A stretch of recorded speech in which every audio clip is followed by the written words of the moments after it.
Good evening.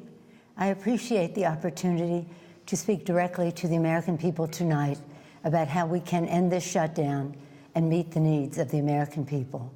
Sadly, much of what we heard from President Trump throughout this senseless shutdown has been full of misinformation and even malice. The president has chosen fear. We want to start with the facts. The fact is, on the very first day of this Congress, House Democrats passed Senate Republican legislation to reopen government and fund smart, effective border security solutions. But the president is rejecting these bipartisan bills which would reopen government over his obsession with forcing American taxpayers to waste billions of dollars on an expensive and ineffective wall, a wall he always promised Mexico would pay for. The fact is, President Trump has chosen to hold hostage critical services for the health, safety, and well-being of the American people and withhold the paychecks of 800,000 innocent workers across the nation, many of them veterans. He promised to keep government shut down for months or years, no matter whom it hurts. That's just plain wrong. The fact is, we all agree we need to secure our borders while honoring our values. We can build the infrastructure and roads at our ports of entry. We can install new technology to scan cars and trucks for drugs coming into our nation. We can hire the personnel we need to facilitate trade and immigration at the border. We can fund more innovation to detect unauthorized crossings. The fact is, the women and children at the border are not a security threat. They are a humanitarian challenge, a challenge that President Trump's own cruel and counterproductive policies have only deepened.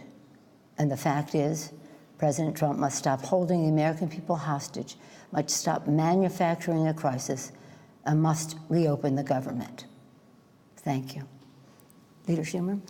Thank you, Speaker Pelosi. My fellow Americans, we address you tonight for one reason only. The President of the United States, having failed to get Mexico to pay for his ineffective, unnecessary border wall, and unable to convince the Congress or the American people to foot the bill, has shut down the government. American democracy doesn't work that way. We don't govern by temper tantrum. No president should pound the table and demand he gets his way, or else the government shuts down, hurting millions of Americans who are treated as leverage.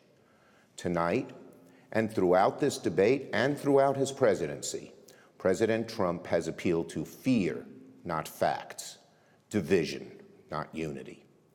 Make no mistake, Democrats and the president both want stronger border security.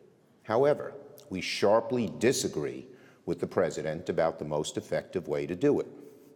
So, how do we untangle this mess? Well, there's an obvious solution.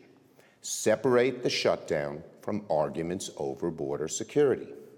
There is bipartisan legislation supported by Democrats and Republicans to reopen government while allowing debate over border security to continue. There is no excuse for hurting millions of Americans over a policy difference. Federal workers are about to miss a paycheck. Some families can't get a mortgage to buy a new home. Farmers and small businesses won't get loans they desperately need.